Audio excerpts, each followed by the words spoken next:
The space used to be in Kontula since 2017 till 2023. And yeah, we're very happy to be here today with Terike Haapoja, with whom I've been I was just thinking that we started working or somehow working together in 2014 for the exhibition in Mexico. Oh, that's true. Yeah, so it's already a decade. Yes, that's true. Yeah. And we've been collaborating in different forms and a lot through activism and different platforms. So I'm really delighted to have you here today. For those who are not familiar, I guess most of you know Terike and Terike's practice, but for those who are not familiar, Terike Haapoja is an interdisciplinary visual artist based in Berlin, but coming quite often to Helsinki. And this is Hank, Terike's companion. Her large-scale installations, writings, and collaborations explore the possibility of non-violent coexistence across differences with a specific focus on multispecies politics. While rooted in environmental thought and drawing from critical animal studies and posthumanism, Haapoja's work is in dialogue with intersectional feminist and postcolonial discourses, critically reflecting on structures of exclusion that emerge from Western humanism. Terike has been currently working on a long-term project, which she will present today, Animal Capitalism, that seeks to build a foundation for a multi-species left politics.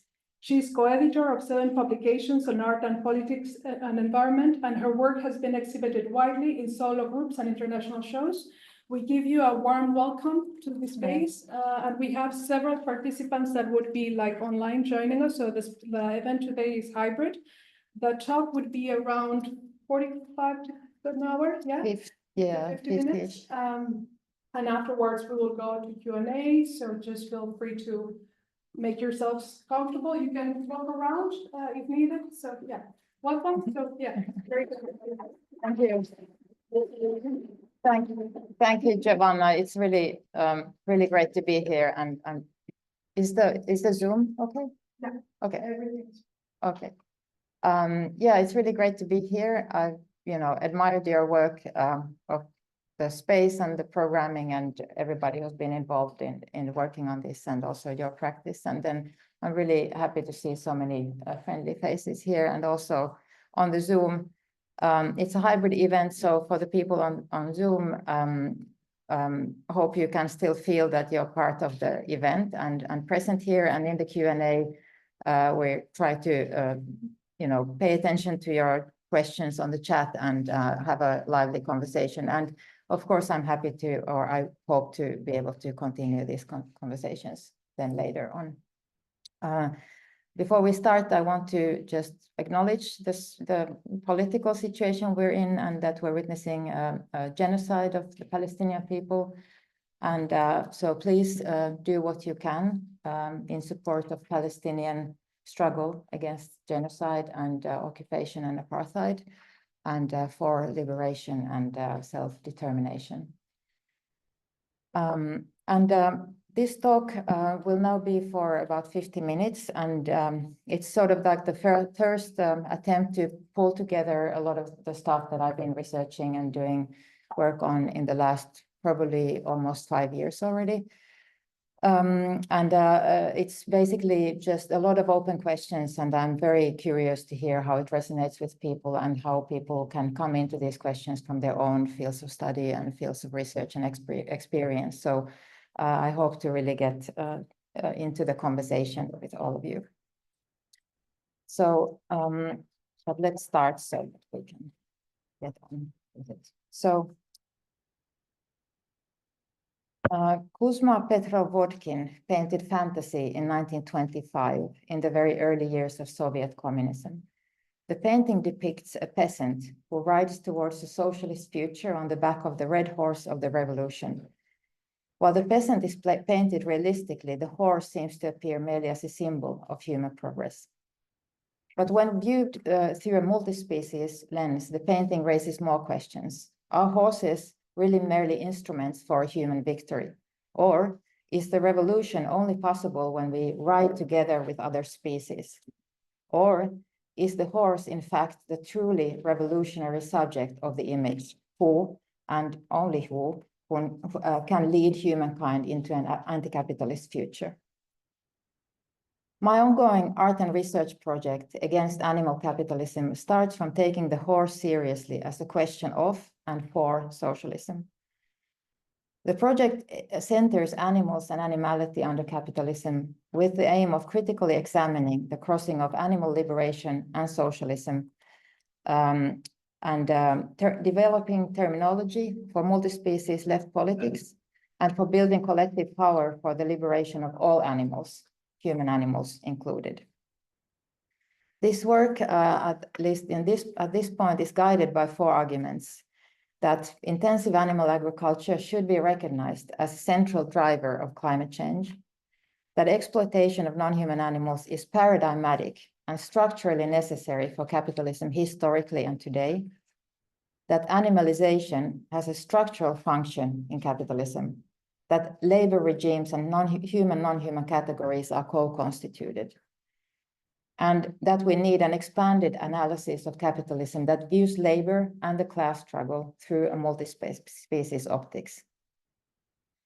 I propose the term animal capitalism for describing this particular view, not as a replacement, of course, of other terms such as racial capitalism or petrocapitalism, but as a necessary addition that enables us to grapple with the logic of capitalist production from this particular multi-species perspective.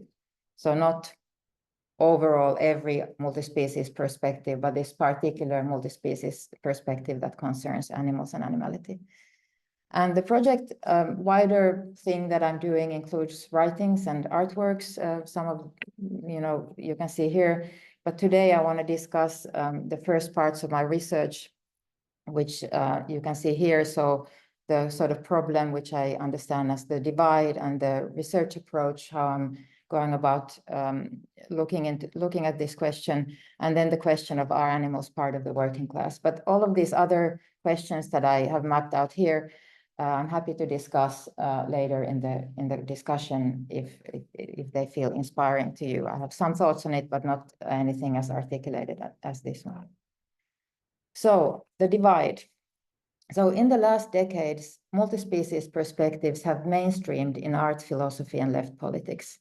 Eco-socialism and climate justice movements place anti-capitalist struggle into the wider context of ecosystems, while arguments for rights of nature and non-human legal personhood have moved from the fringes of legal discourses to central academic arenas and even to constitutions of states. At the same time, creative work on multi-species relations, as well as critical views of climate change, have entered major arenas in the arts, filling galleries and museums with artistic reflections on octopi, fungi, or plant and marine life. Veganism, of course, is trending as well, with startups developing non-dairy alternatives and lab-grown meat. While one could think that these movements would come together in their fight for a livable planet for all species, what has emerged is instead a troubling disconnect between these seemingly aligned trends.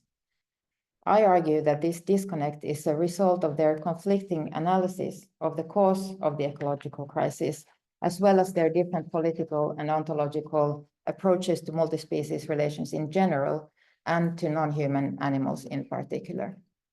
In fact, I think different approaches to non-human animals and animality seem to create a divide instead of unity between movements of left political ecology on one hand and mainstream animal studies and animal liberation on the other.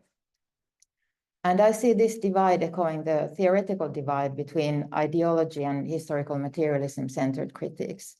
So on one side, we have animal liberation movements that tend to focus their critique. And of course, just to say, these are generalizations, and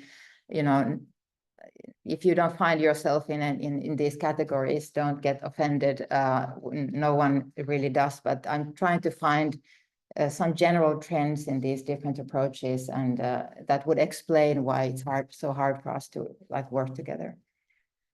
So on one side, we have animal liberation movements that tend to focus their critique on speciesism as an ideology that places humans above all other species on the basis of species prejudice. This critique views human exceptionalism as the core cause of the exploitation of all other animals. With a maybe more nuanced approach, the work under the fields of critical animal studies and posthumanities, again, vast generalizations, challenge the anthropocentric ideology of these Judeo-Christian traditions, which was rationalized in Enlightenment philosophy. In the center of this approach is a critique of the normative figure of the human as a male, white, cis, able-bodied, and so on, and the hierarchical dualisms that justify the exploitation of every and anyone diverging from this figure. So an intersectional view of anthropocentrism. And then the vegan movement argues that animal exploitation can be brought down by consumer boycott, basically. Then on the other side, Marxist theory remains foundational to left political thought today and provides the framework for eco-socialist strategizing. So here the movement between material relations and ideology are seen as kind of driven by a political power struggle or class struggle. In this view, ideology doesn't really precede material conditions as much as is produced by them. Multispecies relations appear as part of human nature metabolism, with which extractive capitalist economy exploits and disturbs.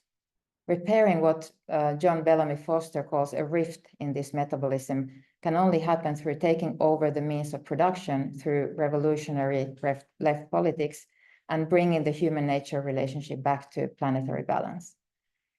So all of these approaches have limitations for effective coalition building for multi-species politics, or this is my diagnostics.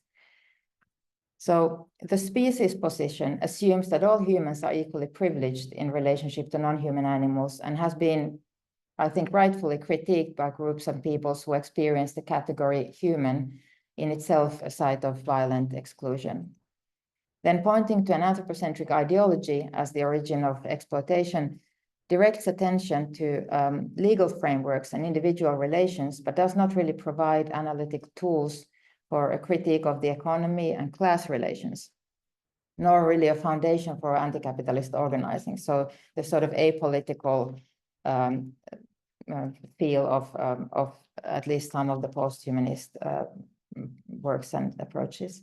And while veganism is rightly encouraged as an animal rights position, when it's framed as a consumer choice, it sits comfortably within capitalist economy. So we are seeing a rise in meat consumption globally, parallel to the increase of vegan products on the market. So as a result, even these different pro-animal positions do not really come together in a way that would enable a theoretical common ground or political alliance. And then on the other side, while the eco-socialist approach enables political strategizing maybe more effectively, they do not center the animal question, or uses of non-human animals as a central political problem. And this is something that's been constantly a frustration for me, is to see how the animal question is marginalized in environmental left politics and even eco-socialism. So when other species are brought to the front, welcome, to the front in eco-socialist discourses, emphasis tends to be on shrinking biodiversity and species extinction, while then the leading cause for both of these, intensive animal agriculture, is regularly overlooked. So the hundreds of billions of pigs and cows and chicken and horses and lamb or fish that constitute the massive center of capitalism's landscape appear as a side note in these discourses. Again, a generalization, but this is kind of what I have observed in different occasions. I propose that this blind spot can be traced back to the anthropocentric humanism of 19th century that is implicit in Marxist theory and that has had severe limitations for incorporating multi-species relations into left politics. So following this, non-human animals are categorized simply as raw material or as one facet of the exploited biosphere that's necessary for human survival in contemporary eco-socialist discourse. Labeling non-human animals as just another raw material that's provided by nature overlooks the agency and particular roles that non-human animals have in cycles of production. And it also overlooks the fact that humans are also animals. We are animals, and we're often working the same tasks. So on the one hand, non-human animals can be you understood simply as an extension of human labor force, either, since their relationship to human society is fundamentally different. And I think partly because of this complexity, their particular role in production cycles is just left unthought in mainstream eco-socialist politics.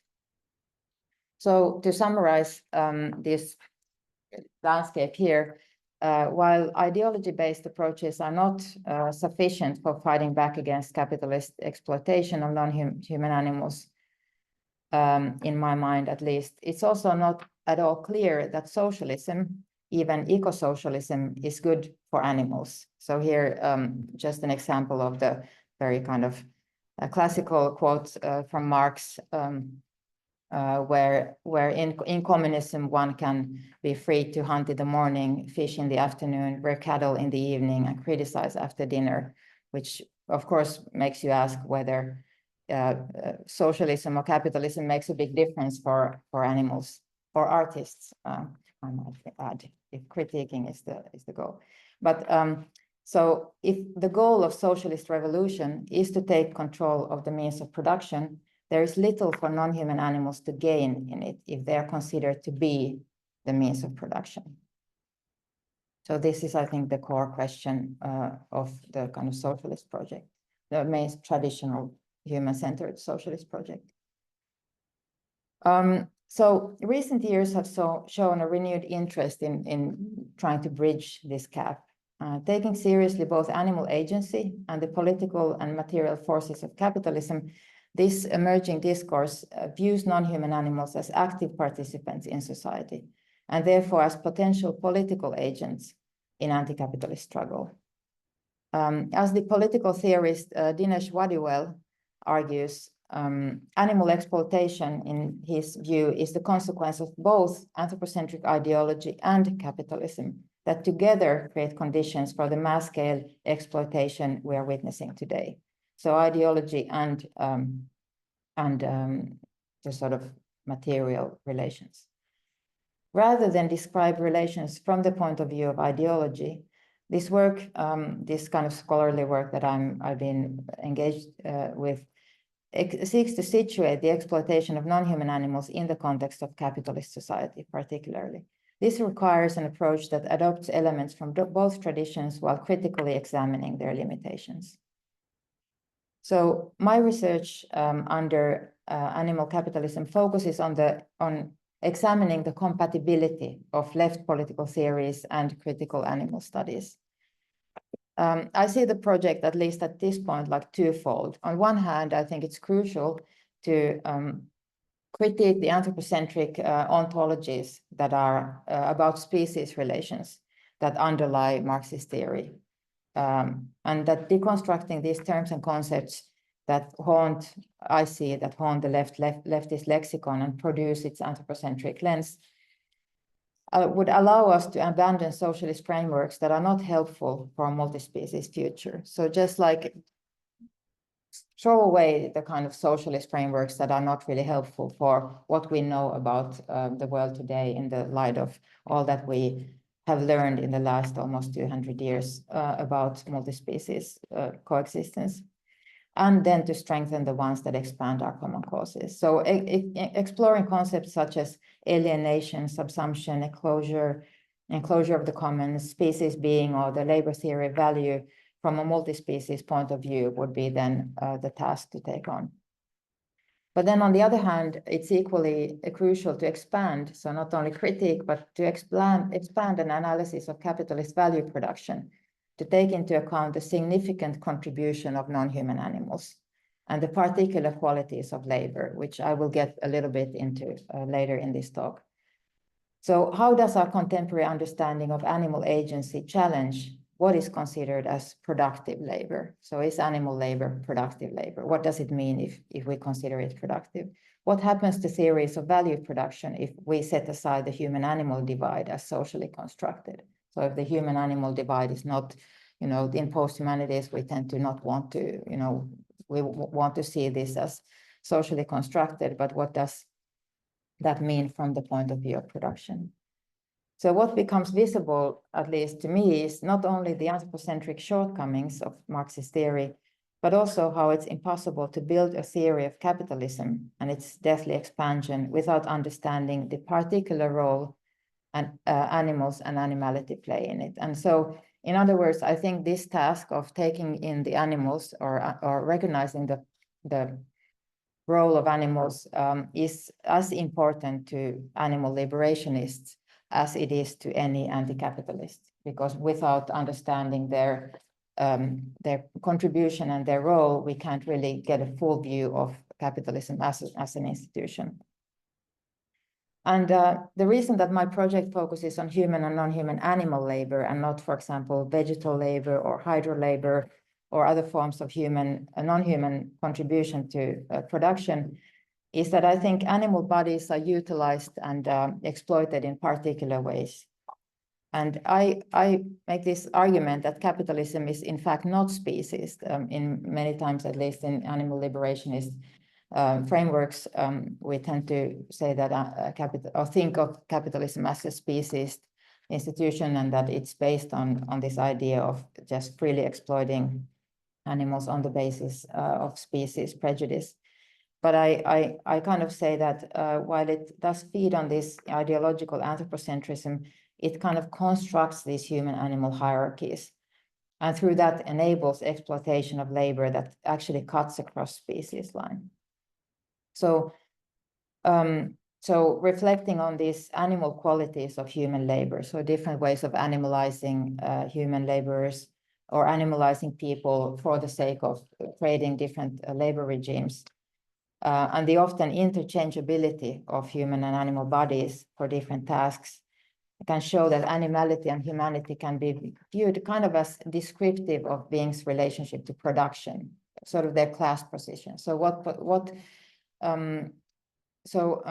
how to say this, rather than posing animals as a clearly defined category of beings, you know, just like the other species, I use animality as this kind of optics through which particular functions of capitalist production become visible. So in a way, animalization is operative in how different labor regimes are generated. I also forefront in this research domesticated and food animals because of their massive scale in industrial production, and also because of their underexposure in current multi-species discourse in critical animal studies and eco-socialism and art. In the beginnings of animal studies and critical animal studies, there was a lot more work on the sort of cows, the most visible animals, you know, like dogs and cattle and the big animals. But now there's so much attention on the liminal creatures like hen or octopi, and so it's almost like we've forgotten that the majority of our species relations actually happen in relationship to these massively exploited animal species. So that's why I want to not focus on the liminal, intellectually maybe more curious creatures, but to these that are, you know, actually most of the animals that we live in or coexist with are so food animals mainly. But of course, there are serious significant overlaps with notions of regenerative or reproductive labor of natural processes, as well as studies of biocapital and regimes of human labor that are designated as non-productive. And I'll talk a little bit about this later on. And I think this approach has a few benefits. For one, by analyzing animality as produced by capitalism, it can bypass the essentialist tendencies of some animal rights discourse, where we're getting stuck at thinking yes, feel free to just, I know this is sort of heavy to listen because it's dense text and everything, so just like walk up and take refreshments. It's totally welcome for me. So I think like in some animal rights discourses, there's this sort of, we get stuck in talking about the capacities of different creatures. So are they autonomous or not? Are they rational or not? And I don't think their exploitations have actually anything to do with anyone's characteristics. It just has to do with how they're socially rendered exploitable.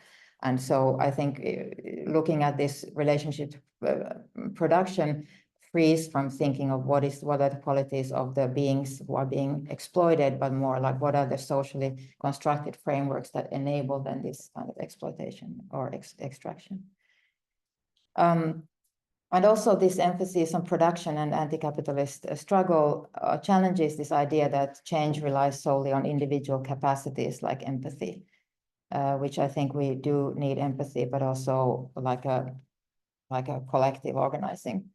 But it also challenges the notion that rights of nature and non-human legal recognition could be a standalone solution to the current eco-crisis. So we've had a lot of work on rights of nature and non-human legal personhood, and all that is really, really good. But I think that has limitations as well.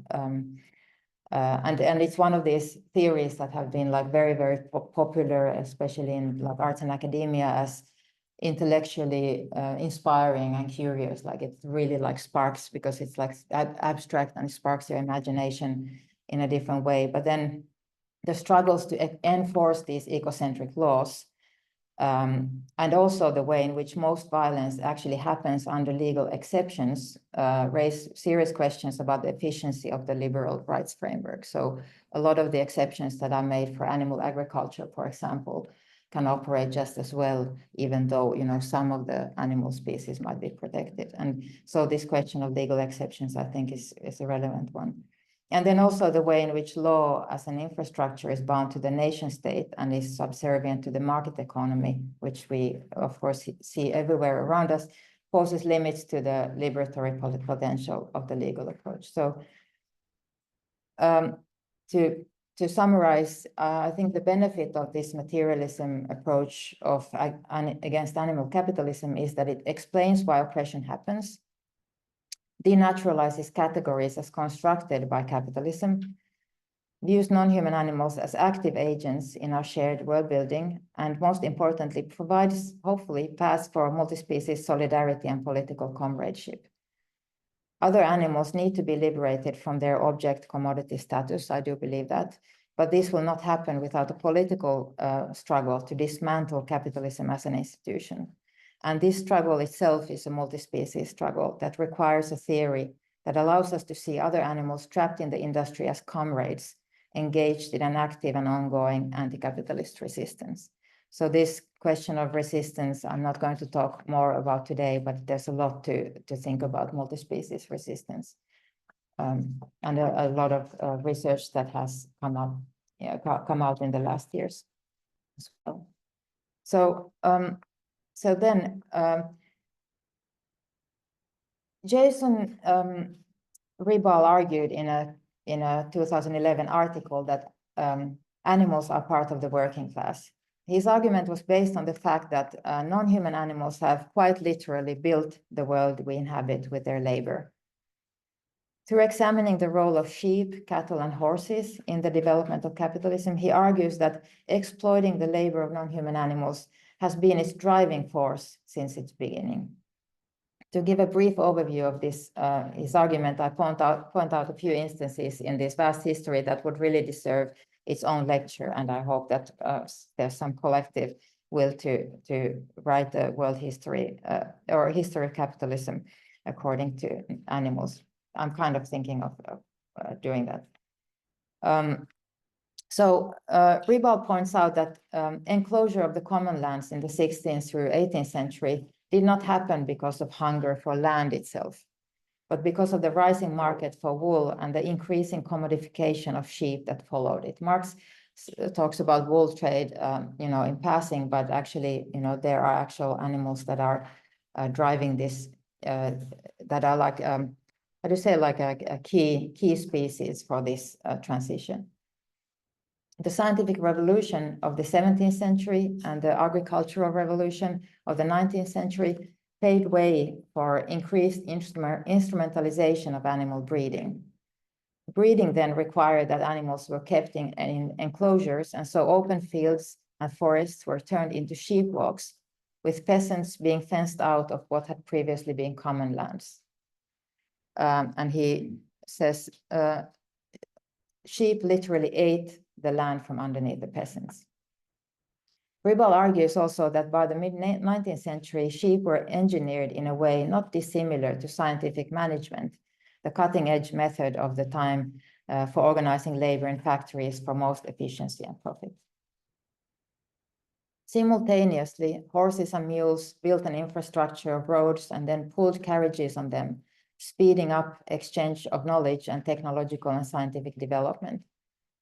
The same development took place with regards to railroads. This is just an image to show building of railroads in the US, that then made possible transporting livestock to slaughterhouses from vast distances, giving birth to the porco policies of Cincinnati and Chicago in the turn of the 20th century. In these factories, animal labor was used for transporting the raw material. So animal labor in the sense that the animals would walk up the ramp to their death themselves on the top floors, where they would be killed and chopped to pieces as they proceeded back down floor by floor with the help of gravity. And here you can see a drawing where this distribution of different disassembly jobs are shown. And of course, famously, these assembly lines of Chicago slaughterhouses were an inspiration to the assembly lines of car manufacturing and later industries in general. Industries from mining to mills used horse and mule power before shifting to machines, after which animals were, of course, not freed, but either put into other work or driven to extinction as useless, think of whales or so on. And elsewhere, pigs and cattle were, this is pit bull ponies and how they were transported into mines and sugar mills, so horsepower. But elsewhere, of course, pigs and cattle were an effective tool for colonial land grabbing in the Americas, paving way for a plantation economy. Pigs that were first introduced to the North America by Hernando de Soto were walking food banks that often escaped, becoming invasive species that raised havoc in the native crop fields. Virginia de John Anderson describes how the first cattle were brought to the New England colonies in the early 17th century and soon became a way for the settlers to push natives further and further inland. What was brought was not only the physical animals, but also the concept of living property that did not exist in native cosmology. And this is a great book that describes this collision of property, living property-based ideology and cosmologies that don't have this concept. And today, the scale of animal agriculture has reached really dystopic proportions, and its impact, of course, is felt globally. Just a few examples to give a glimpse of the scale. So this is according to a 2020 Bloomberg report, 41% of continental USA is occupied by this industry. So you can see here you can see the scale. So just the massive scale of this industry, it's not marginal. Agricultural expansion drives almost 90% of global deforestation, of which almost half is because of animal agriculture. And in the biodiverse tropical forest, beef farming is responsible for 90% of deforestation and the main cause of species extinction because they're so biodiverse areas. And of course, the meatpacking industry predates on racialized, marginalized labor force, employing undocumented, incarcerated or previously incarcerated people for physically and mentally traumatizing work with minimum safety, as we saw during the COVID pandemic. And this is the pig urine, how do you say, dissemination, pools where the feces and urine of these pig farms.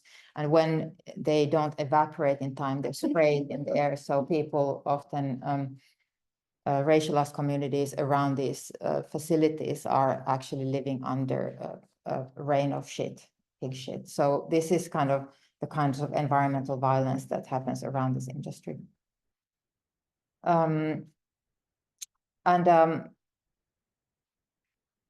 So while animals such as horses and mules are not any longer employed as engines in the global north, at least, the biomedical field is booming with billions of animals used for medical, chemical, and cosmetic research.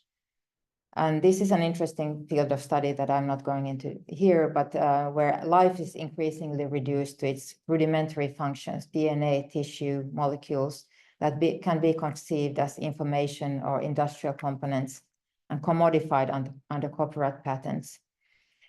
So this is just about the Amazon, destruction of Amazon because of beef farming. So beef farming is, as we know, one of the leading causes of deforestation. And these are calf hutches. So each of these little houses house a calf that lives there until it's slaughtered. And these are just, you know, to the horizon, these little spaces.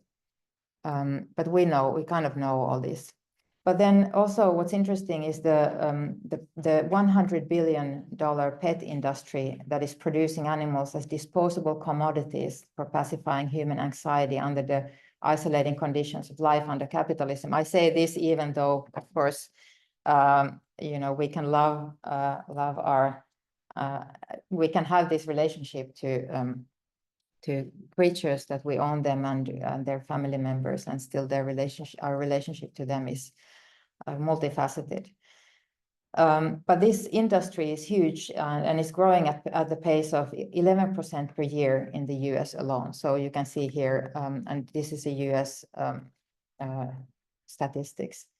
And the fresh market for petware, accessories, and health services is expected to cross $100 billion market threshold by 2030. So, so this is a huge market. And then at the same time, of course, pet food is estimated to be responsible for 25% of the environmental impact of meat production. So these contradictions in our relationships to animals. So from the point of view of multispecies labor, welcome. There's tea. Please take refreshments if you want. Multispecies labor, the fact of laboring and the active agency and participation that it includes is obvious and unquestionable.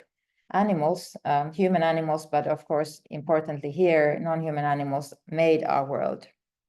They pushed and pulled and yielded and served, and the world we inhabit is molded after their and our bodies and minds. But whether we can say that that animals are part of the working class depends really on how we understand working class, how we understand the proletariat, and eventually how we understand capitalism. And it also leads us to ask how non-human animals are positioned in socialist theories, and whether or how socialism can make space for a real multi-species political community. So Jason Ribal, who I was referring to just now, doesn't define working class in Marxist terms or analyze animal labor as part of a value theory. In traditional Marxist terms, the proletariat is defined by its relationship to the means of production. The laborer is, as Marx ironically describes, doubly free. Free in the sense that he has legal rights and self-ownership and is free to sell his labor to anyone on the labor market, but he is also freed from his land and his means of independent subsistence, and therefore forced to buy his necessities from the market. So while in the cycle of market relations, he is formally equal, in the cycle of production, he is exploited. The capitalist who owns the means of production doesn't give the laborer all the surplus value that his labor produces, but only compensates a sum that secures the social reproduction of the labor force. Hello, I can't attend to you now. Sorry. Nature, including the animal kingdom, but for Marx, it's specifically commodified human labor. So it's a very clearly articulated that it's human labor that creates surplus value. Nature, including the animal kingdom, is positioned in the cycles of production as raw material. It's just a resource that the capitalist can buy or expropriate, but that grows in value only through human labor. So in the traditional Marxist framework, the concept of the proletariat applies only to wage workers who are formally free yet exploited and whose labor is commodified and sold on the labor market. Some scholars argue that because non-human animals don't participate in these capitalist social relations, they cannot be considered part of the proletariat.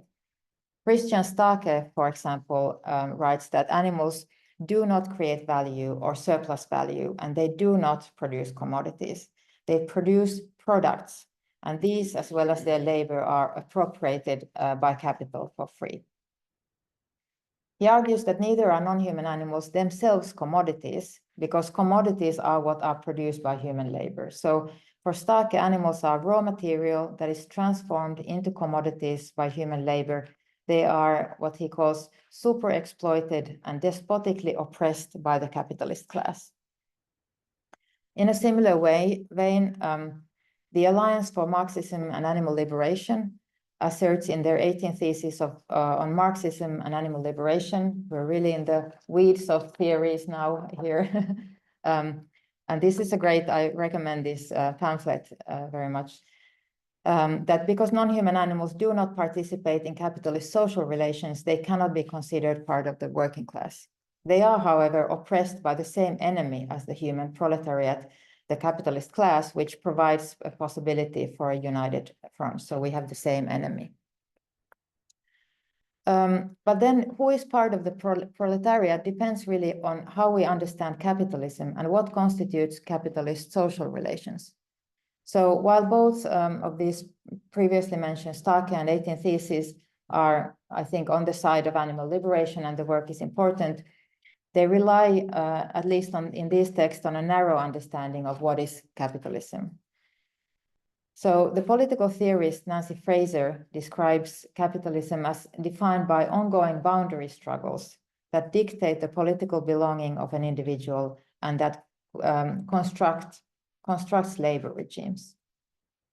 She calls for an expanded view of capitalism that doesn't really only consist of strictly economic relations in the above mentioned sense, but includes the fields of expropriated, often racialized labor, and domesticated, often feminized reproductive labor, as well as nature as what she calls a tap and a drain. So you can just get free resources and then you can mess them up and then you can just dump them somewhere and you don't have to pay for any of this. So free resources and free waste disposal. And for her, the exploitation of wage workers is merely for the privileged, quote unquote. Most people under capitalism are expropriated without any real compensation alongside nature. Exploiting wage labor is profitable only because of these background conditions of constant plunder of human and non-human resources. Capitalism, according to Fraser, does not consist of only the economy. It's a total social institution that governs all of our relations. Echoing Fraser, Jason W. Moore argues that capitalism consists of, quote, islands of wage labor in an ocean of unpaid human and non-human labor. The environmental Marxist John Bellamy Foster then introduces the term environmental proletariat to describe all those who are negatively impacted by extractive capitalist economy. Similar arguments are made by many scholars, of course, of racial capitalism, who argue that forced, semi-bonded, or otherwise underpaid labor is not an anomaly in capitalism, but one of its core features. Expropriating migrant labor is today its most prominent form. Masses of people working in societies in which they have little or no legal rights are vulnerable to deportation and paid minimally, if at all. The Marxist feminist writer and activist Silvia Federici, in turn, shows in the classic research Caliban and the Witch how women were violently forced out of the public sphere, their labor invisibilized, and their political agency destroyed in the same process in which male labor was constructed as waged and quote-unquote free. And Philip Drake notes how the introduction of machines in factories not only made the muscle power of human men less in demand, but also introduced individuals whose labor power was previously either unrecognized or devoid of value intelligible as exploitable subjects. So brought, for example, women and children in the factories to be exploited as wage labor, who were previously pushed in the outside of wage labor regimes. So these boundary struggles between labor regimes are entangled with the struggles over who is a legal person, who owns their own body, and to what degree, and who are free to sell their labor, and what kind of labor they are free to sell. Of course, we know this from a lot of different kinds of work. So for Fraser, the state is the main institution that guards this boundary between waged and non-waged labor. The boundary struggle between commodified and non-commodified labor is then inseparable from the struggles for legal recognition, personhood, and rights. So at its core, you might say that legal personhood is a right to engage in contractual relationships with other legal entities. In other words, to participate in capitalist social relations in this wide sense of the word. And so law appears as the central site of a boundary struggle between labor regimes. Think of like non-human legal personhood, for example, or rights of nature in this. As a result of political struggles, children or severely disabled people or others with limited autonomy are now recognized as legal persons with full human rights and can engage in contractual relations in capitalism through representatives. So you might think that maybe this could be expanded to non-humans as well. Recognizing animal labor then starts from recognizing them as active participants in production. In other words, as denaturalizing their role in capitalism. So we have to first make visible the ways in which they're actually working and not just being sort of raw material that we are extracting some kind of natural energy out of. Jocelyn Porcher investigates this question from the point of view of what does work mean to animals themselves? So from animals' point of view. While Marx notes that work is an important part of human self-realization, only alienated labor under capitalism is a problem. Porcher suggests that also other animals have a similar kind of need to be part of the community. So to be useful and to act in their environments, in contrast to mainstream sociology, in which animals are usually thought of merely as machines or when in animal liberation frameworks, they're thought of just as passive victims. So Porcher points out that in current highly automated farms, the collaboration of animals is necessary for production and calls animals workers in the shadows whose labor is not recognized in economic theories. So when the animals do not want to work, the work cannot be done, especially with these highly automated facilities where the animal participation is actually necessary. Alistair Cochrane discusses also from the perspective of animals whether there can be what he calls good work for animals. I take this with a little not as a serious recommendation that this would be good work for anyone, but it's a provocation. So can there be good work for animals? For Cochrane, good work for animals, 1, provides pleasure, 2, allows for the exercise of animals' agency, 3, provides a context in which animals can be esteemed as valuable workers and members of the communities in which they labor. And I think one thing is particularly doing this research is quite interesting is that it's exactly instances like hunters or farmers or police who are actually talking about their animals as workers and laborers. They're using this language. We on the left, we don't use that language. So I think it's something to kind of think of and what they mean, whether this way of talking about them as laborers is a way of camouflaging actually the way they're forced into this work, or like what is the meaning of this. Both Porcher and Cochrane, however, overlook the fundamental antagonism between humans and animals in production frameworks, and that animals are not participating in most work, quote unquote, work voluntarily. They are legally objects that can be owned and destroyed, and that they don't have any political representation that human workers can have, or not only, we don't always have unions, but we can have unions, but animals don't usually have unions. So for example, in her attempt to emphasize the agency of dairy cows, Porcher describes the relationship with the farmer and the cows as reciprocal, using words like collaboration, but even considers being kicked by the farmer as a kind of interspecies communication.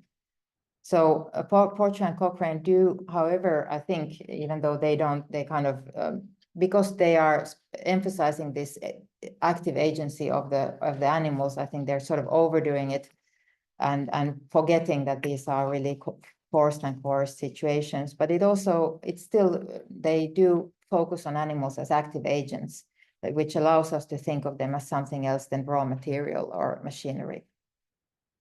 So maybe if we adopt this wide notion of capitalism, we can conclude that non-human animals are part of the working class or the environmental proletariat, whose labor is expropriated by the capitalist class and who therefore have the same enemy as the exploited human working class. But whether they can participate in surplus value producing labor, which is the kind of core of this value theory, is more complex. The political theorist Dinesh Wadiwell, this is a great book that I highly recommend, has made an important intervention in this discussion in his latest book, in which he discusses animals not from the point of view of animals, but from the point of view of capitalism, so from the point of view of production. Discussing specifically food animals, he proposes that animals exist in capitalism as raw material, as commodities, and also as labor force. They embody these roles in different parts of their life, and in some cases simultaneously. In discussing food animals, he focuses also on food animals specifically. He draws from social reproduction theory and feminist theories that build on a notion of gestational or metabolic labor. So surrogacy, for example, has been theorized as gestational labor, where the laborer's whole body is harnessed to producing, quote unquote, producing the child.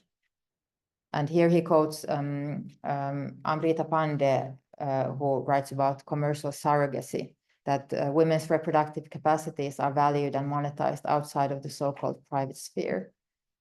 So the whole body has become instruments of labor. And Wadiwell then argues that that animal agriculture actually provides a compelling account of this kind of gestational labor as a key pillar of capitalist domination of life.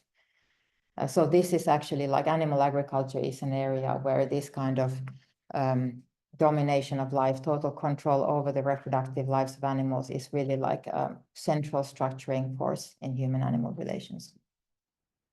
Alisa Battistoni has a great article on hybrid labor, where she proposes this term to address all kinds of non-human labor. She challenges the way non-human world has been incorporated into economics as nature capital, when before we considered it as a free resource outside economy, including it as nature capital or nature services, opens doors for capitalization and for seeing it merely as assets and services that are part of the market economy. But she says that natural capital, like biocapital, is not just dependent on, but is constituted by reproduction, regeneration, and renewal.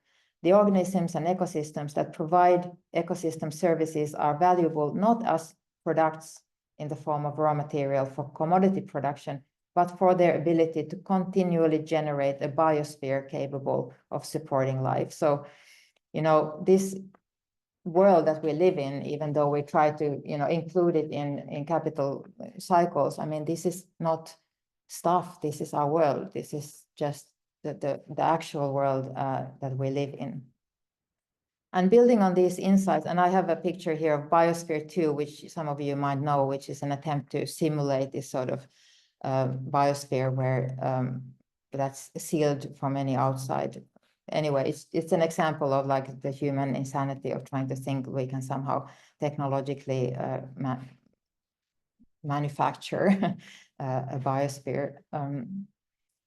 But building on these insights, Wadiwell suggests that animals enter the production as raw material, but then through the process, they work on their own bodies, creating surplus value that is realized in slaughter when they are transformed into commodities. So what is central in the labor theory value is that the capitalist spends less on buying labor power than he gets from selling the product of that labor power. This difference is the surplus value that makes possible the accumulation of capital. Wadiwell suggests that it's not relevant whether the laborer is paid in wages. What is relevant to the capitalist is only the costs of labor power contra profit. So one could consider animal feed as a kind of wage and animals as laborers. This would mean that animal labor could be seen as producing surplus value and therefore labor, quote unquote, labor in the Marxist sense of the word.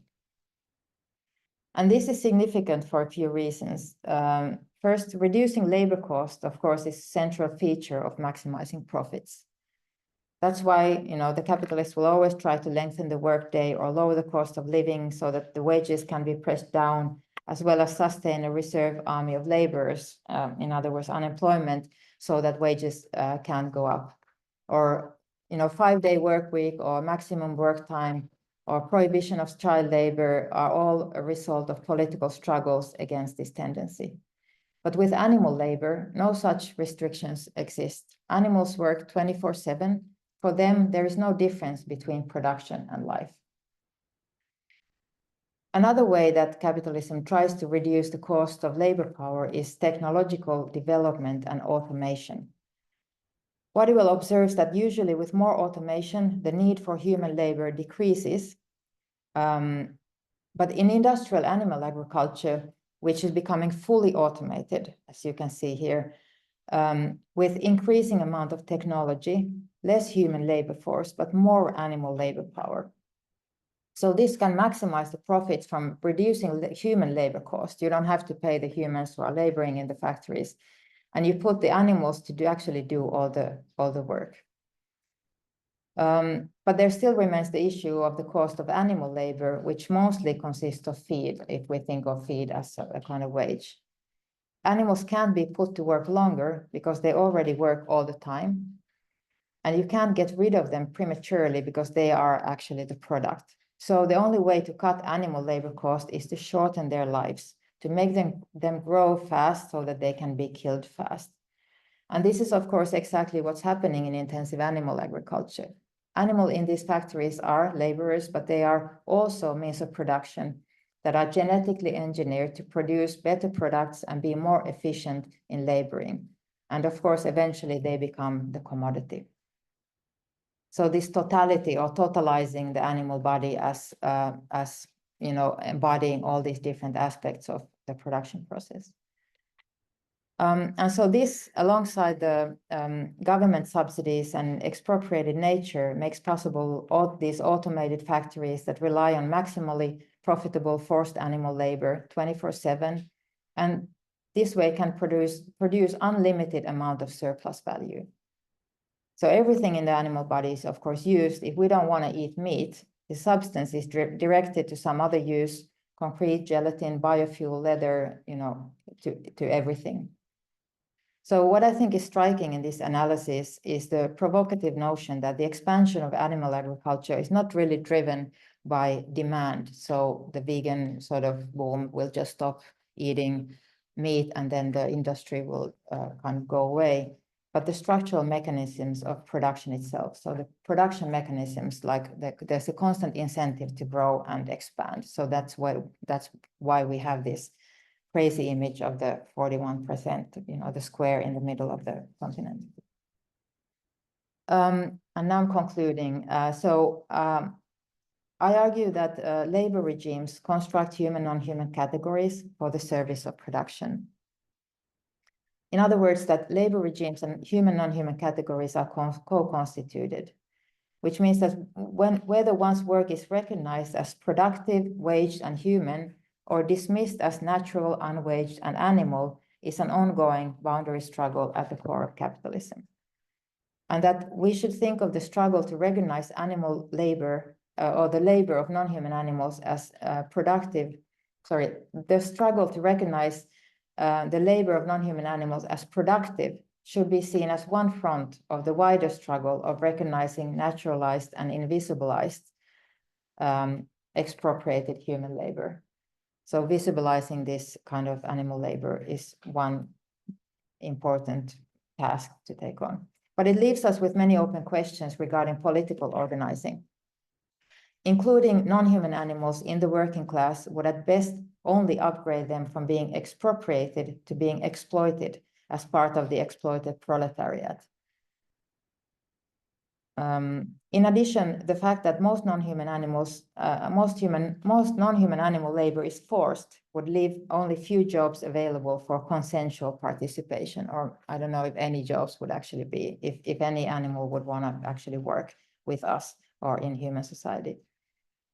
Also, the relationship to socialist revolution remains unclear. If class struggle is ultimately struggle over surplus production, and if non-human animals are considered laborers instead of means of production, what follows is that animals too should be beneficiaries of the value their labor produces. So we should be in some kind of multi-species coalition thinking of what to do with the surplus value that we are producing in this surplus, in this multi-species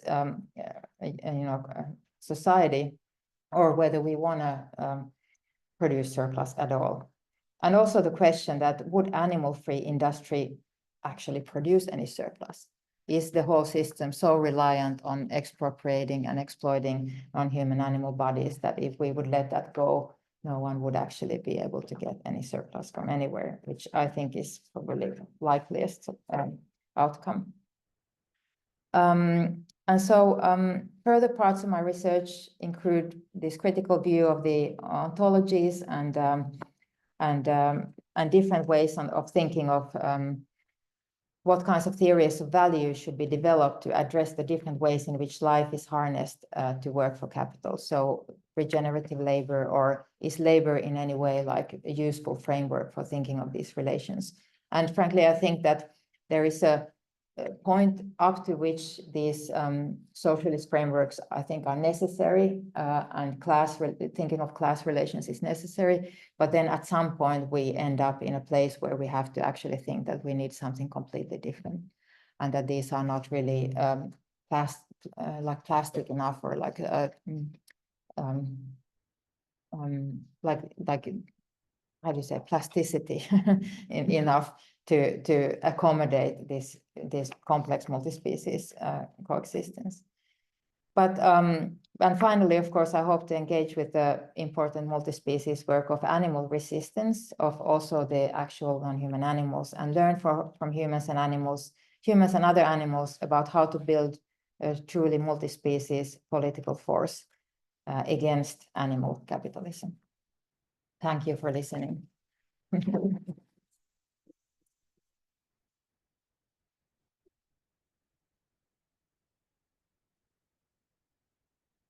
Please take refreshments if you want. We can have a short break.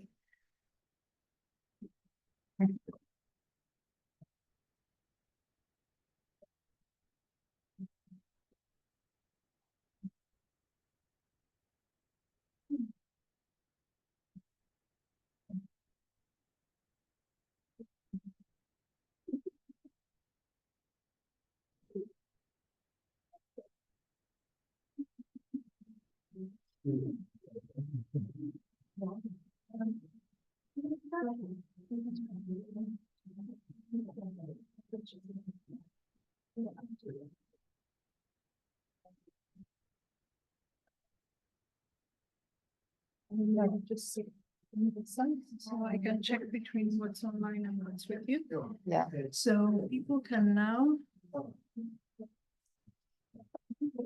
So we're having a few minutes break here, and then we'll hope to get into the conversation, and hope you can stay online there. And I really hope to hear from a lot of you.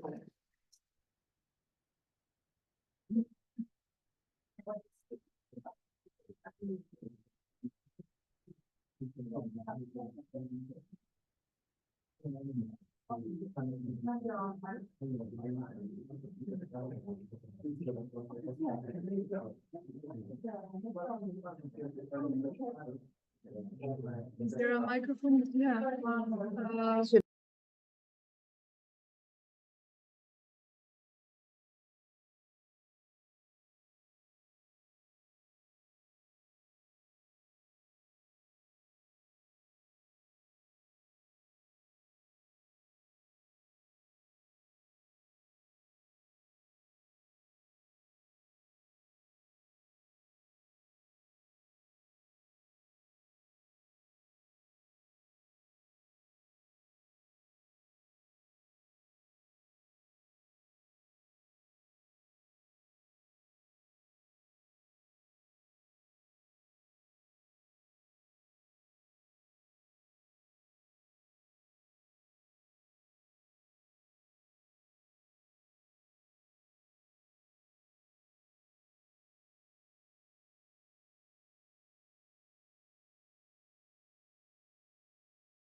So yes, so thank you, Terike, so much for the presentation. A lot to unpack, and we have some online comments and some but if anyone has here an immediate question that you want to share, question, comment, concern, feel free to voice out, and I will be moderating between online and and in person. I know it's like super dense and it's hard to follow, like someone reading from a paper, a super dense lecture. So I totally get it. And for me also, it's dense and there's a lot of stuff to unpack. And don't feel like if you missed some parts or didn't feel like you got like an idea. There's a lot of open questions actually here that would be really great to talk about. But like, does this make sense to you at all? Like some parts of it? Okay. Nitin, you answer. I'm gonna go forward to what I'm thinking about.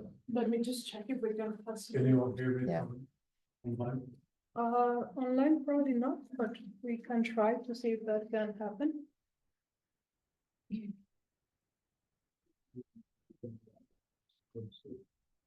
Yeah, maybe if you can. I'll try to speak up. Or come closer, yeah, to your computer. So then we can like try to keep. But if that's on, then yeah. So first, Terike, thank you so much for this very critical perspective you all needed to hear. Because we're all obviously aware of our responsibilities in the context, but we don't really see it from the context of labor rights and involvement of non-human species and labor. So this is a really nice perspective. What I want to get to is maybe the point that a lot of your analysis is grounded in Western philosophy and the Western epistemology about how we think of labor rights and labor issues. But coming from the global South, I'm just thinking about indigenous and global South cultures around animals. I'm not saying they're any better, but I'm saying they're maybe have a different philosophical grounding. So we look at how indigenous communities treat animals, whether fairly or not, there's a different approach they have about their relationship with the animal kingdom. And I would like to believe that there's more of a long horizon thinking and a sacred, at least a Hindu culture, as flawed as it is in so many ways with the caste system. Yeah. There is this notion that we should treat our animals as a sacred relationship. So do we have to go back to the sacred or to indigenous approaches to reconstitute this relationship again with animals? But is that also free of exploitation and labor? Because I'm not convinced that it necessarily is, but it might offer something different. So that's what's been nagging at me throughout. That what is the alternative? Because you brought us this very critical perspective, which you didn't, and maybe that's part 7 or 8 of your analysis. You didn't take us to what is the alternative? How do we get there? In 100 or 300 years, when we look back at this medieval society we live in right now, we say, okay, this was really weird that we're doing this. It's like when you brought up the concept of child labor, which we now recognize as absolutely inappropriate. When we say that in 300 years, but how are we going to reconstitute our relationship with animals in that moment? How do we get there? Yeah, absolutely. I mean, that's I guess my point is that that my focus here is on left politics in this context of capitalism, you know, which is sort of the, I guess would say like dominant anti-capitalist force or paradigm, and that the anthropocentrism of this particular political movement makes it very difficult to actually think of a multi-species. It has these internal contradictions when it comes to multi-species participation or multi-species coalition building because of the anthropocentrism of that tradition itself. So when it comes to like critique of capitalism, I think this kind of like leftist critique of capitalism is necessary. the sort of socialist project. I think the kind of class analysis and all that, I think it's really necessary. But it remains insufficient if we don't find a way to expand it maybe more than some of the mainstream eco-socialist work is of course doing this already, but I think the question of animals is still unthought within that. When it comes to non-Western or non-capitalist cultures, of course, there's so many cultures that that have completely different relations and different relationalities to multi-species coexistence and autonomy and all of that. But that's not where I am living, and I can't appropriate, some other cosmology. I can support different ways of living from, my position, or different cultural ways of doing things. But I think the deconstruction of what is happening in capitalism is actually also, like, without that, we can't so do that. But yeah, I think, I think there's so, for example, when it comes to, I don't know, indigenous uses of non-human animals, which is sometimes, the animal activism is targeting uses of non-human animals by non-capitalist cultures or non-Western cultures. I am not at all interested in doing that. That's not at all I don't feel like that's my place. I don't feel like that's the problem. That's not an issue. Like, the issue is the ways in which capitalism, as this very destructive mechanism, is centering exploitation of non-human animals, and that's like operative in it, and that's what I'm trying to do. So it's critical. I am actually like not very fond of kind of, or like utopian thinking of proposing like what would be an alternative. I mean, vegan utopias, or thinking of, I think these are, they are very, I get a little bit,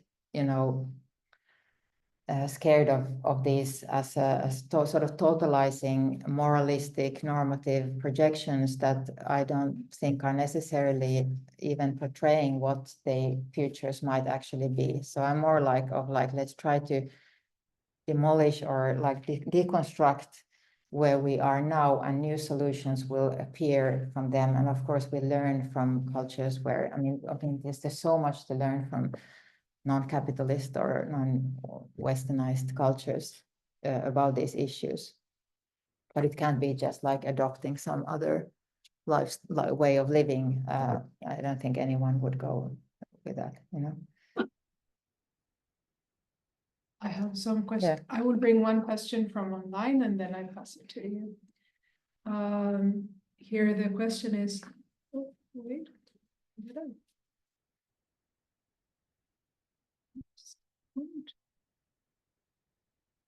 Is from Victoria Dorvoli. Hi, Terike. I am a textile artist and work specifically with wool and color dye from mushrooms. These days, it's said that sheep should be shared 1 to 2 times a year for their own gut, since otherwise the thick and dirty wool could make their life less comfortable. Obviously, this is something that has been programmed by people to make it easier to get as much wool at the time as possible. Sheep used to shear wool on their own. Is working with wool ethical from your point of view? Thank you for your eye and opening talk.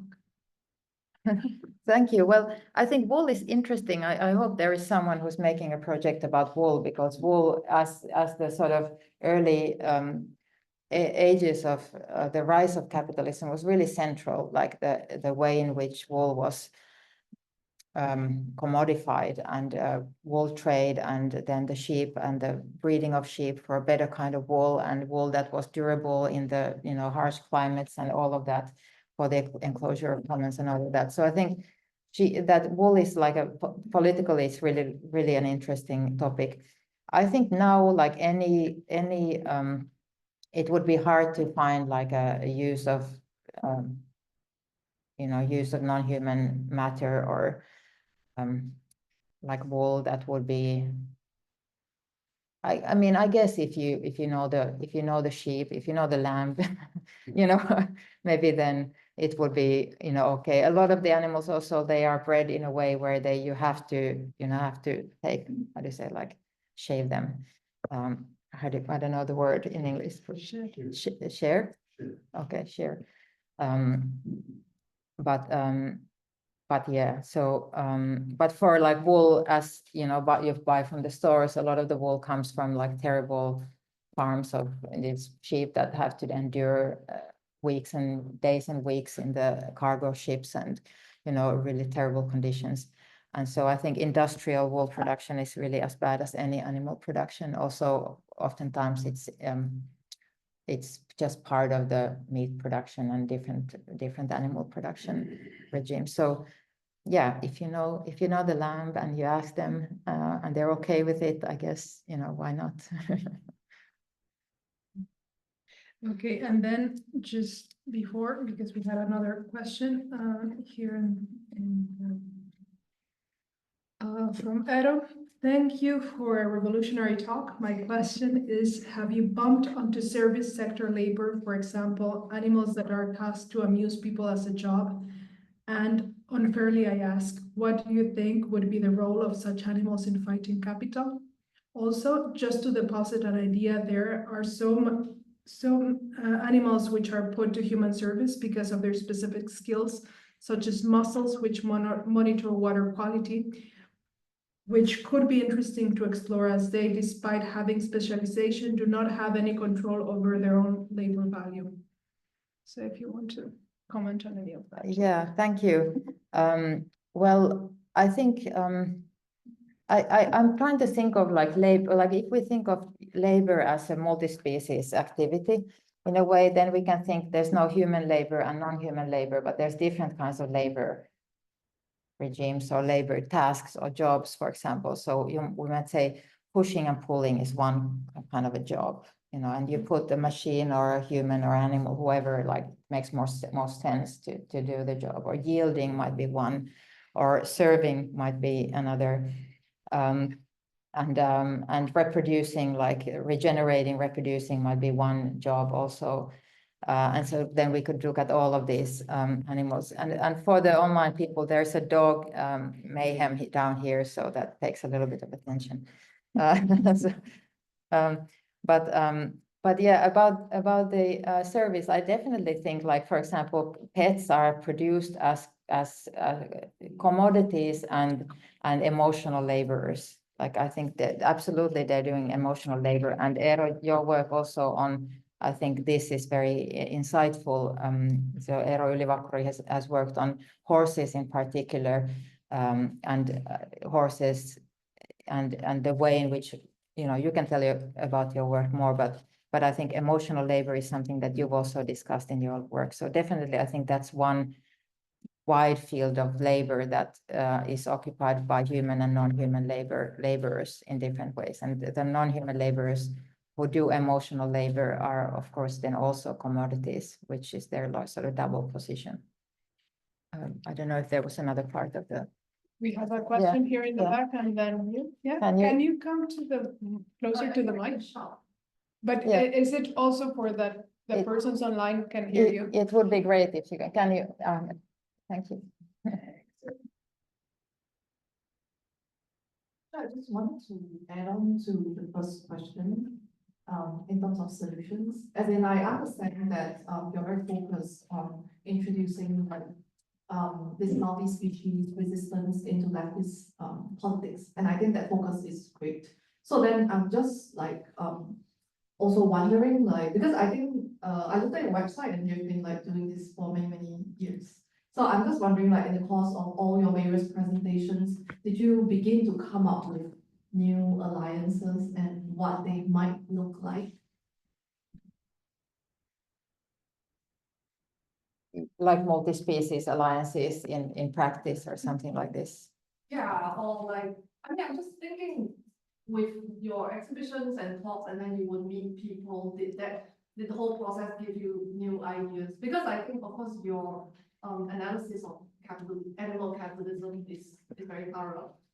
But then I think we all want a little bit of how would this alliance look like beyond being able to identify the terms of the problem.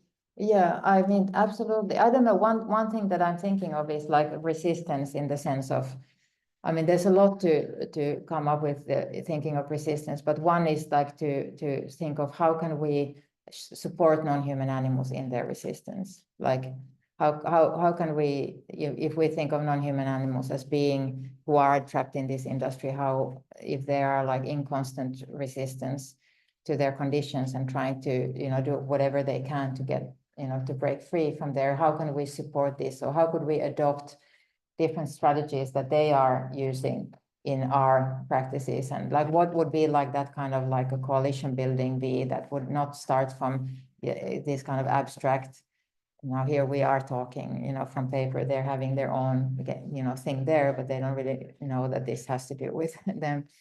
But like, could we actually turn it around and somehow learn from them, learn different strategies from them? What would be like a left political movement or left, you know, a strike? What would be like an animal strike? Or how could we support some kind of strike? Or, you know, I don't know, like this is something that I think, because we're not any, I feel like any attempt to build like a utopian multi-species community where we have like, you know, some kinds of consensual relations, of course that can happen, and that those practices are important. I think there's also like sanctuaries can be considered as places where my collaborator Laura Gustafsson is working a lot in the sanctuary in Saparomäki, which is really, all of these places are really amazing exactly for trying to think of how will this happen in practice, and the limitations of what that would actually mean, because none of these places are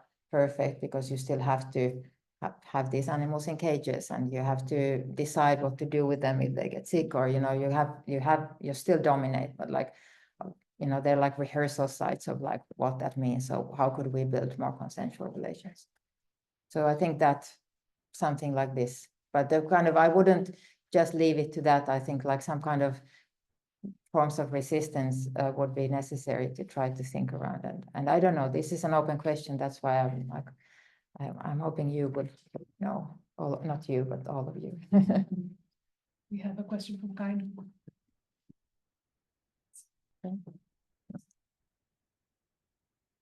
Yeah, to continue on the question about indigenous and other knowledges, you said that your inquiry is kind of not about that, so it's fair that you're not like really being that. But I think also like whether this inquiry, this project, or this movement, whatever you want to call it, whether it actually needs this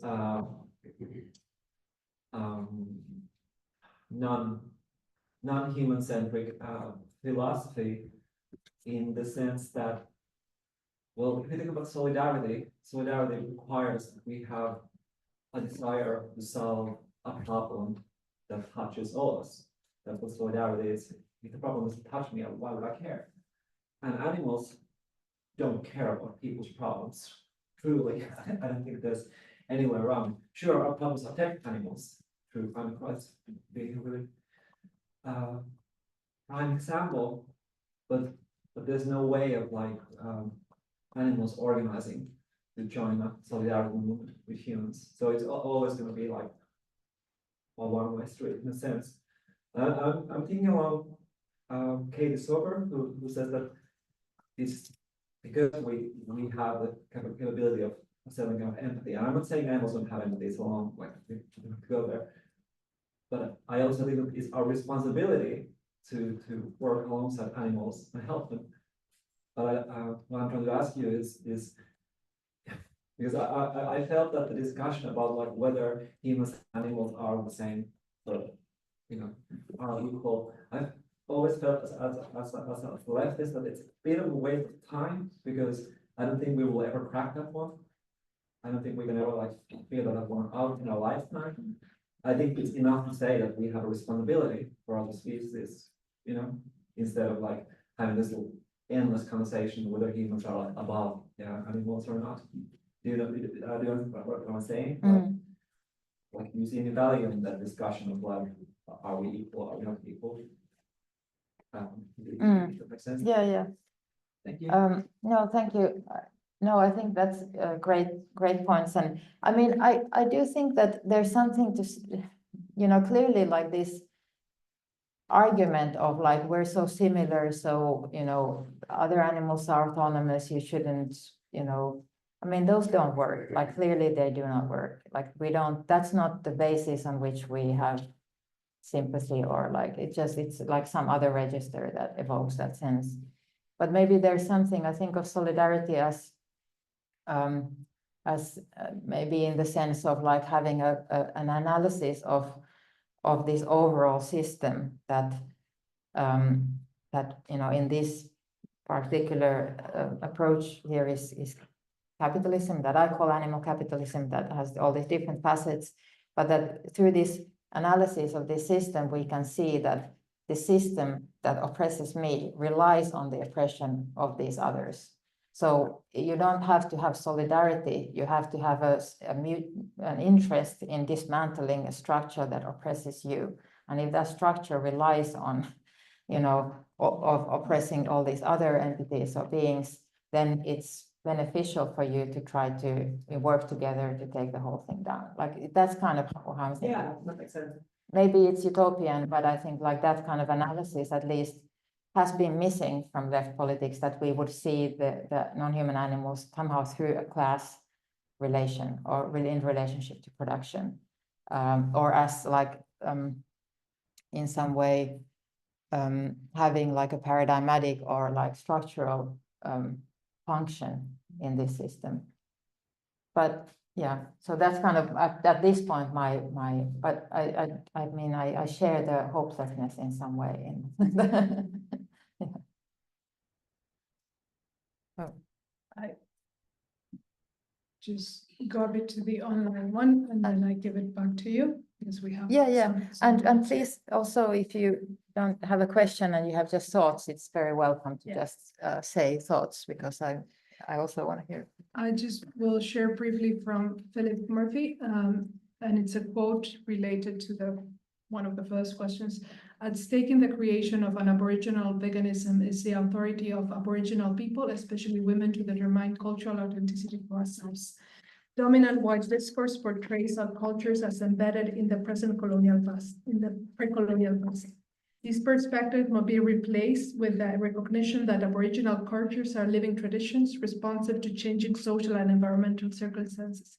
In retelling our stories, bringing post-colonial and ecofeminist interpretations to them, or in creating new stories, Aboriginal women claim authority over our oral traditions. In doing so, we recognize that our oral culture is not fixed in time and space, but is adaptable to our needs, to the needs of animal siblings, and to the needs of the land itself. That it's a quote by Indigenous scholar Margaret Robinson, Veganism and Mi'kmaq Legends. And we have a link to the book if anyone is interested. Okay. Thank you. And then from Philip still, well, I agree that the specific topic of a multi-species anti-capitalism is central here. The appeal to the tradition fallacy that is posit indigenous relationship to other animals must be called out. And I have like one question coming from Henk Slager. Just give me a second. Very inspiring and thought-provoking, food for further thinking. What I miss in the chapters is the specific role of art, the role of art or the artistic role can play in articulating these urgent perspectives. I mean, the specific role artistic research can play in articulating, imagining the urgent perspectives. That's the question there. And then we have one last one. Yeah, but then we can go here. Yeah, thank you. Was it Philip for the comments? For the yeah, Philip. Yeah, thank you. That's really helpful, and thank you for the book recommendation. We'll definitely look it up. And about the, sorry, now I blanked. Oh, the art. Hello, Hank. So absolutely, I think in some way, I think this question of animality has always felt like one that is really difficult to pack into, because somehow language fails us, because it's like a completely arbitrary concept. We are animals, we use it in all these different ways, you know, animals as other species, or animals as our own animality, or then we use it as a pejorative slur, someone's an animal. But these all get like really blurred up. So it becomes very difficult to actually parse out what is actually happening, because they're socially constructed categories, and they're also active realities of different beings. And then we also have species differences and so on. So I think this definitely, like, especially like trying to like actually understand, like I'm thinking like, is all labor animal? Like what do we, if we think of all labor is animal, like how do we even then start to think of labor in different ways? And I think art is absolutely a way in which we could, I'm thinking of like video or like different sculptural things, or like different ways to try to understand what happens. And I think definitely art can probably articulate something very poignant about these relations. I'm thinking of, for example, have you seen the movie by Boots Riley, Sorry to Bother You? It's an amazing, it's a brilliant film. And it has like this, it's kind of crazy, but it has this really, really beautiful social critique in it about race and class and you know, different things. So I don't know if I kind of can do it, to be honest. I have some things that I do want to do, like I want to do a project with the meatpacking industry and people who work in the meatpacking industry, and people who have quit the meat packing industry, and thinking of like somehow animality and labor in that, you know, in that way, coming from human labor. But yeah, I don't know. Answer is yes, but I don't know if I'm your person. But I hope that people would explore this in artistic ways, because I do think it's important. We have one question here on the side. Pass it back. You have to go close. Yes, this is a bit of a bracket of question. So in a couple of weeks, I'm going to a meeting with Finnish forestry and agricultural ministry, maa- ja metsätalousministeriö, and we have taken as our specific focus meat industry, and specifically sort of climate and environmental impact of meat industry in Finland, because it's a specifically climate meeting thing. And we have a lot of ideas and like ways to go to this meeting, and a lot of ideas what we will be talking about and how, but I would like to hear whether you have a sort of perspective or point of view with which you would go to a sort of policy meeting like this. Oh, it's a great question. Probably going for like a labor rights for animals wouldn't be the first thing to take on. Yeah, I don't know. I mean, I think we know all the facts, you know, so like environmental impact, or, you know, we know all the facts. So maybe, and to policy meeting, I don't know, but I think I was just talking with some people today earlier about how the left sort of forgot to work on the ground with people who are actually doing the work, you know, and became so, you know, I mean, prime example of like being like super sort of academic and abstract and theories and blah, blah, blah. But the actual work that's done is really important. So I would like try to find actually like a way to talk to people, exactly maybe coming to what you were saying, that how do we find, and this is maybe not a policy, you know, policy meeting, but in some way how to find an analysis that shows that actually the cows and the meat farmers are not necessarily on different sides, that they're actually somehow on the same side in relationship to big capital, at least to some, in some instances and to some degree. But yeah, to policy meeting, I mean, yeah, depends on who you're talking to. But if you're talking with the ministry, I think I would probably just like sing the old song of like, this is a harmful industry and we should find some other way, but I don't know if that sticks actually. Like, I don't. I have two further questions online, or comments. Hello everyone, greetings from Puebla, Mexico. I'm Giovanna Marocco. art curator with focus in human animals, power relations, and political art, also involved in different political organizations, including popular organization and anti-species struggle. Here's my question. We definitely need to generate more and more interrogatives about how to imagine and construct a future eco-socialist and interspecies society in materialist terms. But what about the relation with the quote-unquote animal and with the idea of the animal and how to think a not oppressive and pacific coexistence in a future society with those individuals, taking in consideration the part of human population that will resist this change too. And maybe I read also the last question that we have from Shingin Zhu. Thank you for the talk. In thinking about resistance, how do you imagine non-human animals actively participating in a multi-species uprising? Are there examples of non-human acts of defiance in your research that inspire solidarity? Sorry, now I need to find it somewhere. How do can you show me?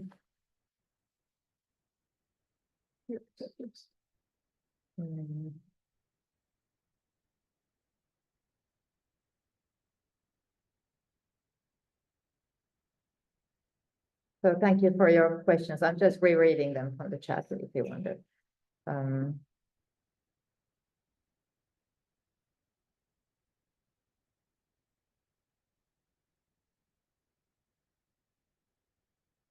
Well, I don't know about how to think of non-oppressive and pacific coexistence. I don't actually think of like in terms of like non-violent coexistence. I think violence is part of nature. So I think I don't like maybe think of like completely violence or predation-free worlds are like the kind of utopia that I'm thinking of.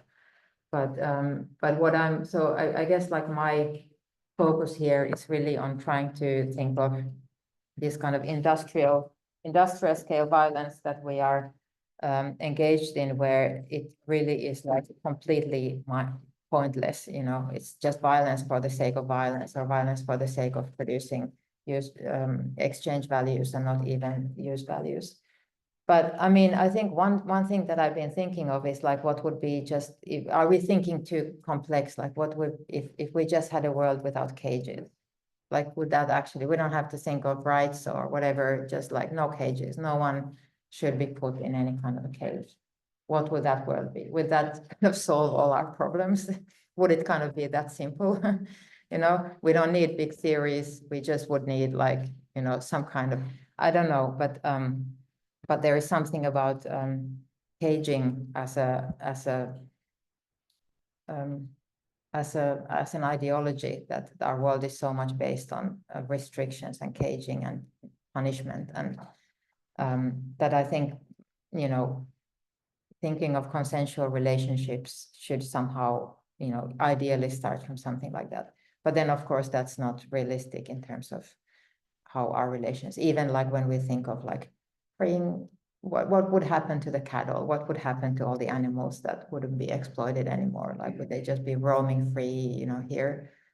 You know, how would we then build a society? But yeah, so I don't really have an answer to that. And maybe that comes back to the question of how can we practice in some kind of smaller scale? How can we kind of practice consent in a smaller scale of entities wherever we can try to practice consent, which is actually, we don't even have full consensual relations with humans. We have all kinds of restrictions with each other and different coercive ways of being amongst each other. So it's not only our relationship to non-human animals. So I maybe would just find like pockets of training in that. Because I can't really imagine, maybe comes back to what you were saying, Nitin, is like to imagine a completely different cosmology where everything would be, you know, based on some different way of living and existing.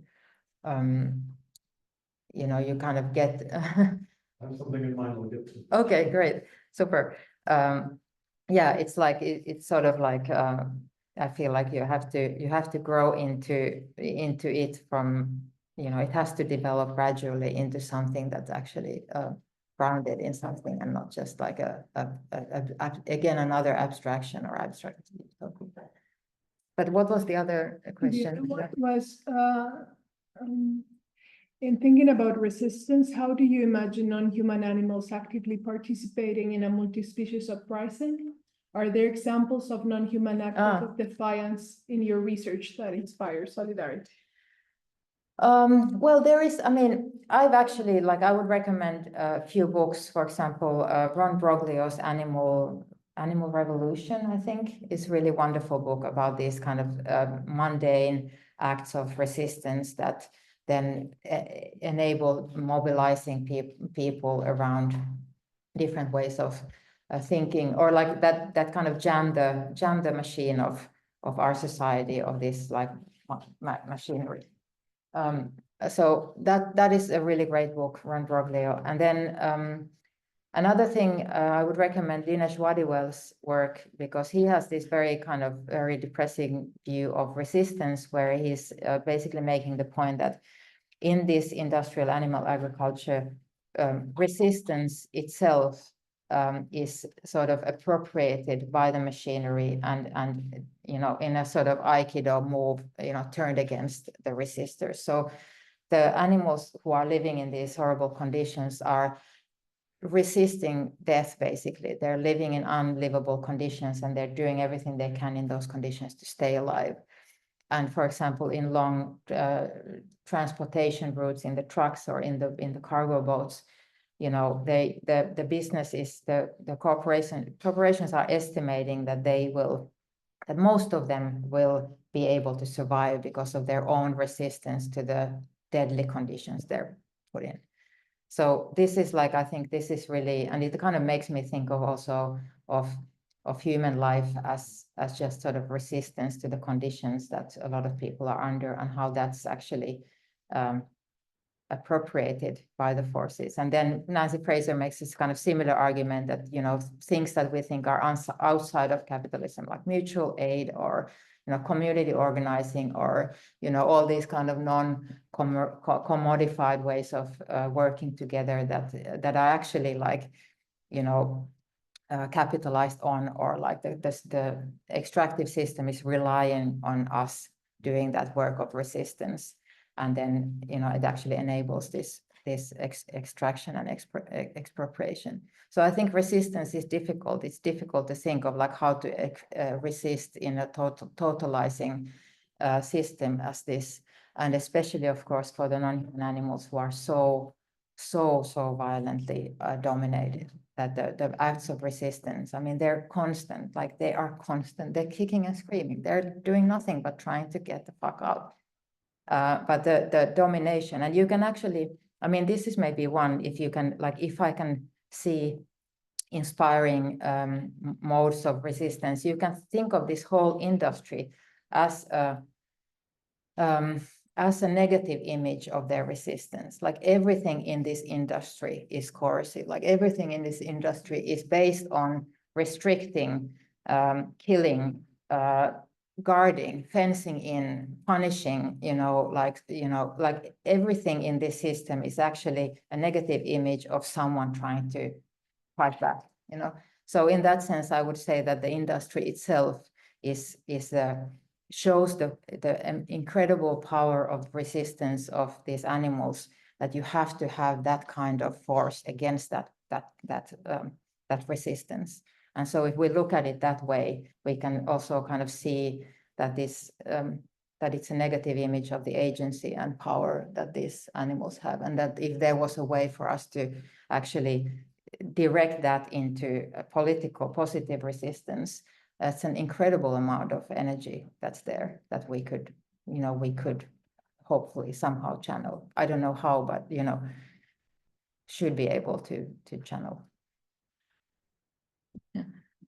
If maybe we can, if there's an urgent or something coming up, or then we can just, If you had a comment. You have a comment, or then we continue informally, however you prefer, but yeah. So I guess I'm an eternal optimist. I mean, totally inside this channel that somehow. I think one way to reframe this is just to focus on biodiversity as a hugely important goal. for the preservation of human life and global sustainability. If we start with biodiversity, then we have to think, how do we create mechanisms of ensuring biodiversity on a planetary scale? And rewilding is something we are trying to do in forests. But rewilding should also include rewilding of animal species. But the challenge is that rewilding may not always function the way we imagine, because certain animals may dominate and others may end up being extinct. So you need the process of rewilding that allows you to monitor the outcomes and adjust and figure out how. Because we are still, unfortunately, stewards of this planet. Hopefully, we'll not be stewards for too long. We'll get extinct soon. We're just, we're going to kill ourselves, and then it's going to be fine. But until that point, we have to ensure that as stewards of this planet, we do something to support biodiversity and rewilding. So that for me would be the right approach, but it would require a global pact and a lot more work. But we can demonstrate that in smaller footprints, in smaller areas, and just show what's possible. And then kind of reduce our dependency on animals as a form of labor. So my optional speak. But the second thing I was going to say, Terike, you're being really modest, because you've done a series of incredible, anyone who knows your work knows that you've been highlighting this issue in your whole body of work. All of the pieces that I've seen, and they're very effective because they speak in the language that you're used to. So it's urge people to Thank you. Yeah. Sorry, Was can I there- answer? Yeah, because I just want to kind of respond a little to what you found here.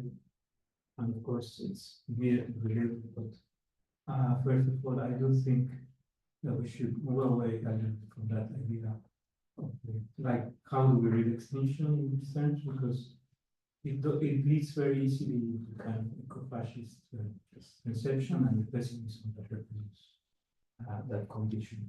So yeah, that was the only thing, but previously was mentioned about kind of the capacity of looking at indigenous knowledges or something. I mean, in a way, we also shouldn't generalize it as broad, but I'm thinking what capacity we have of learning from other forms of living. And this is precisely the core question that is brought here, I feel, in one sense. And I would like to link, that this is kind of my question, I would like to link it, for instance, to the carceral system. I mean, and if we see the kind of planetary, the civilizatory model that's running the planet, yeah, that is kind of engineered by capitalist industry, but at the end, it's beyond that. It's not just capitalism. Carcerary, like maybe we can kind of read it also through this lens, different scales of that, kind of the resistance to the reproduction of life and how life lives, and then what we have lost, kind of like conditioning ourselves into operating with these faculties, the given faculties, is maybe this capacity of looking at the difference. And this is precisely maybe the question that art can bring as well, because then we kind of develop a certain sensibility towards understanding kind of the conditions we're dealing with from a like shifting point of view. It's not that I take the point of view of the dog, but my point of view will shift from what I thought it would be. It was already constituted just by addressing. So here, for me, the key is not solidarity, but it's complicity. So when do we recognize our complicity with this, and then through them that we can start transforming? And of course, there are kind of functioning places and relations, but also how do we don't idolize those ones?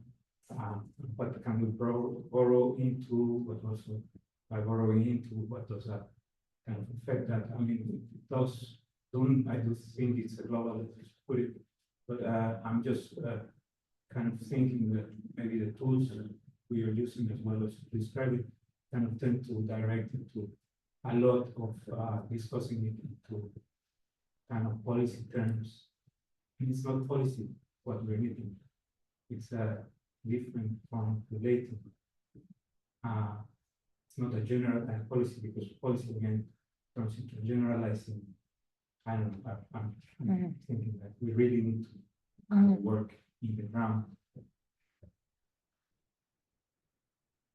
Yeah, thank you. I don't know if I can answer any questions of any of this, but I have some, I mean, the thoughts that come from this to my mind are the notion of consciousness and class consciousness, and how do we build a multi-species class consciousness?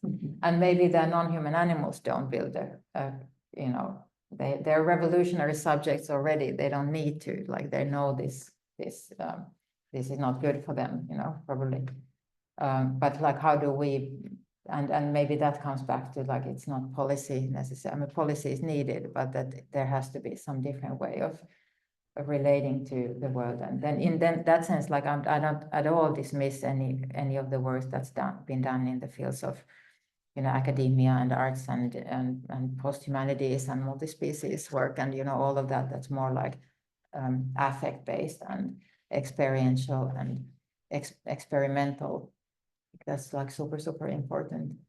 The question is, like, how do we then, how does that break out from the niche of of just us in the room trying to think of things, or just like these individual experiences? How can we build something that would in some way be a collective shift in? But I in that sense, I think all these different ways that we've been talking with other participants here as well is, like, you know, not only, you know, different, I mean, also different spiritual traditions, I think, are very much about this, about consciousness and about building a different relationality with other beings and with yourself and with time and with everything, and breaking out of this idea that we are individuals and, you know, that there are objects in the world and that there's this simple causalities and things like this. So absolutely, I think spiritual practices of different kind are very important to this. Oh, we have one last one over there. Last one. Can we Ahmed also? There was also Ahmed. There One was of- two, yes, yeah. sorry, I didn't saw you. Yeah. First you, and then I. And you, Yeah. and you're the last one. I think that when it comes to my mind about, like, reproducing these indigenous practices, I think there are practices that has been reproduced. Like, if we want to go to the science, like how science has been extracting this knowledge and reproduce it in, like, saying this fancy word like biodynamics farming, or you can go to permaculture or sustainable agriculture. So I think it can connect with the comrades who were saying about, like, they're going to meet this Finnish forestry and this whatever. So, like, how it's these practices are being in many different places regarding to the landscapes and what are the purposes for producing, so to say.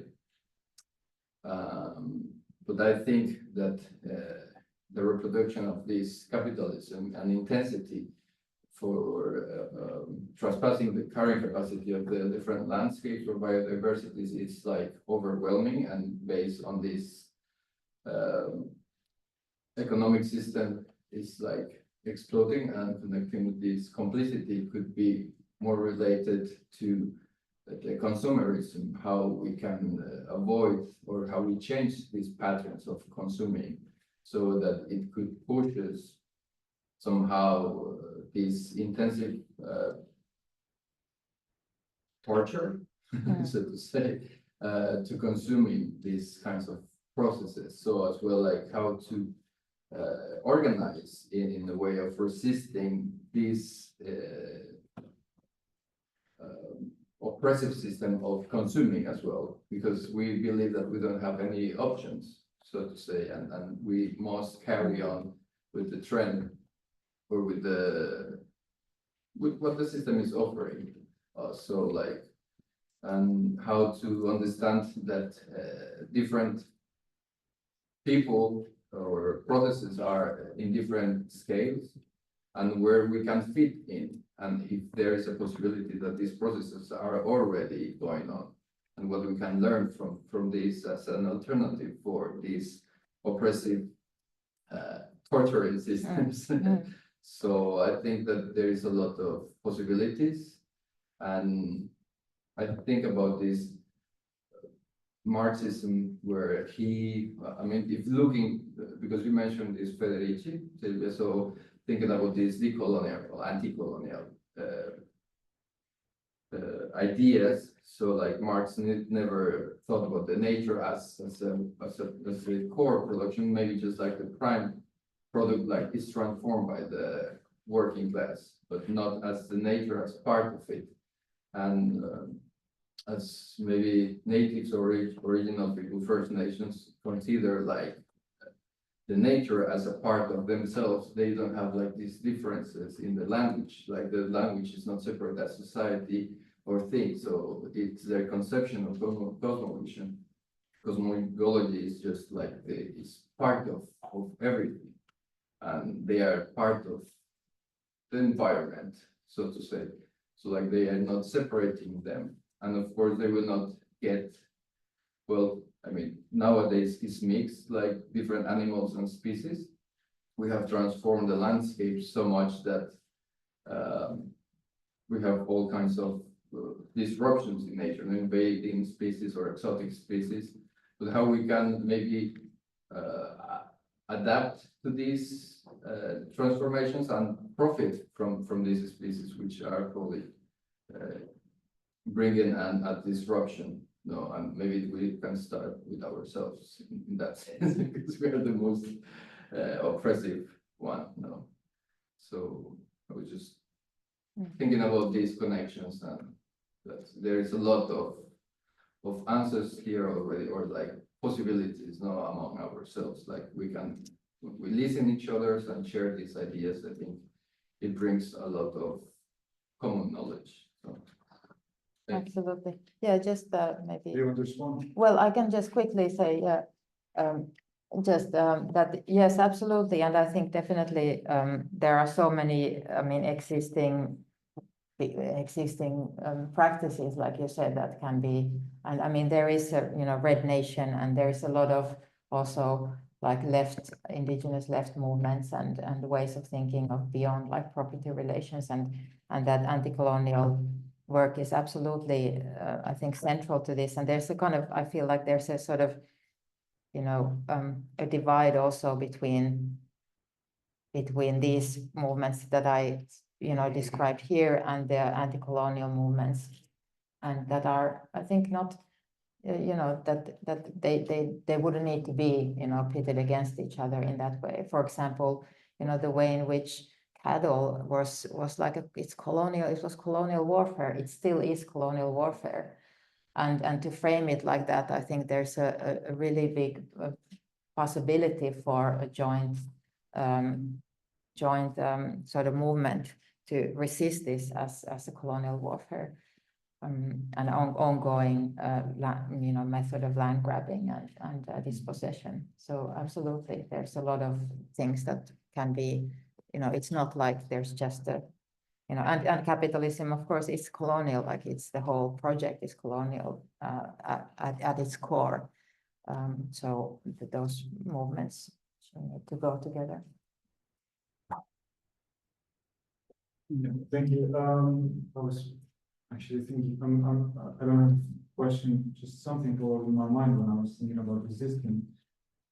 And what kind of resistance can happen, and then thinking about the causal system and also and so on. And at some point through history, I mean, humanistic history, when work conditions are in the level of what we have with animals now, a certain kind of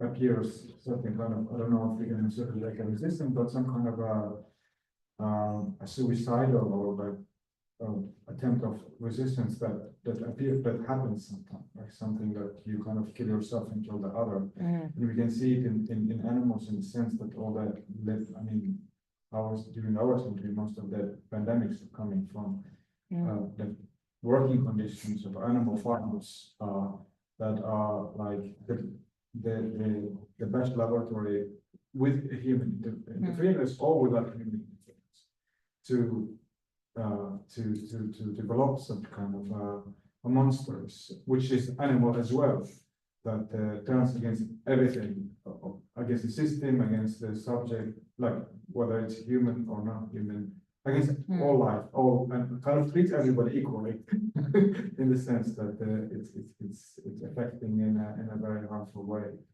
And there's also maybe at least hopefully it will put us to think about what we have created, but I don't know if it's something that you've touched open in your research, in your research. Yeah, I thank you for that. Yeah, absolutely. I mean, this pandemic and you know, like you were saying, we're the what was the word? We're the guardians of the planet. Stewards. I think the viruses might say the same thing, you know, that they are the stewards of the planet, or the blue algae, you might say also. We're doing really good job now, like we're really taking over everything. So I mean, it's that, you know, then so that's why I'm a little bit like, I'm like, okay, we can't start controlling everybody's relations. Like that's not, like there has to be a point of like just kind of letting things develop and adjusting to what's happening in some other way than trying to kind of have a super program for everything. Yeah, some of them are rewilding. Yeah, exactly. Yeah. Almost good, but Yeah. it might be some calibration that's needed rewilding. Yeah, and it can't be rewilding on at the expense of or on like but yeah, no, I think absolutely, like this the idea that we're sort of, well, Nancy Fraser sort of talks about this, that there is like this inbuilt crisis in capitalism, and that this environmental crisis is one, which is like, it's actually just sort of natural structural part of the system, that it like has this crisis moments, and that actually what we're having going through now here is this the cluster crisis of like all these different facets of domesticated labor and racialized expropriated labor and nature relations and the state, everything kind of getting into a crisis at the same time. So the whole system is sort of like crashing into its own impossibility. So that's what we're, you know, maybe seeing now. I don't know, but like it's, of course, it's not going to be nice, and it's not, you know, just going to accelerate the harm from the sort of bottom up the most severely, which is. But should we wrap up? Yeah. Maybe if it's outside already quitting. Yeah, well, like one last, and then we can stay and we can hang around. Yeah. And Stay. but There's no rush yeah, to- and then let's have it. I was just thinking also, like, when we do kind of inherit all the solutions from the system as well, I guess. So I guess it's only this kind of like a solution that is kind of a purge or like a total liberation, is something that comes from not a system, but maybe a counter system or something like that, could be kind of the only way to really kind of counteract in a way. So I'm thinking all these things that would be like rewilding, or like it would be rewilding, it wouldn't be wilding, but this kind of idea of inheriting, even the solutions come from a system. So we go like 3 steps forward, and then we take some steps back and pick up what the dirt back that we threw to the ground and so on. But then what would be like a but that's maybe utopia, maybe a stupid proposal, but could be possible also to find a way like that. No, I think this is exactly the kind of anti-utopia that I think is inspiring, because it's like not projecting what we already know as a solution, but like just, you know, that the real transformations come from somewhere unexpected, you know, that they come from, they're triggered maybe by something that we can't really estimate. And I don't think anything that we, you know, like the pandemic or like any of the big wars or any of the crises are like, it just, they develop from some random detail, and then, you know, a whole thing escalates from that. And I think that's kind of how history happens. So, thank you. Bye. So yeah, I do, and that's exactly my suspicion towards utopias, is that we're imposing some kind of potentially quite oppressive view of like, this is how we know things on the future, instead of actually being open to what might come. And so I guess that like, there's something like to leave with this sort of how to practice a kind of being open to possibilities that are not the known possibilities, but that are something potentially unknown, that has then to do with the consciousness, collective consciousness, and that maybe would come from being open to the experiences of other creatures and entities, and you know, having a kind of a more embodied practice that then could enable us to go somewhere else. Yeah. Also, science is full of that also. Like, That's true, yeah. Science is like, well, we find something, a complete action of like, oh wow, we didn't like, and that when that gets out into the world, it can be also very, very surprising. But yeah. Yeah, exactly. Yeah. So it was really inspiring. Thank you so much. Yeah. And Thank you. oh,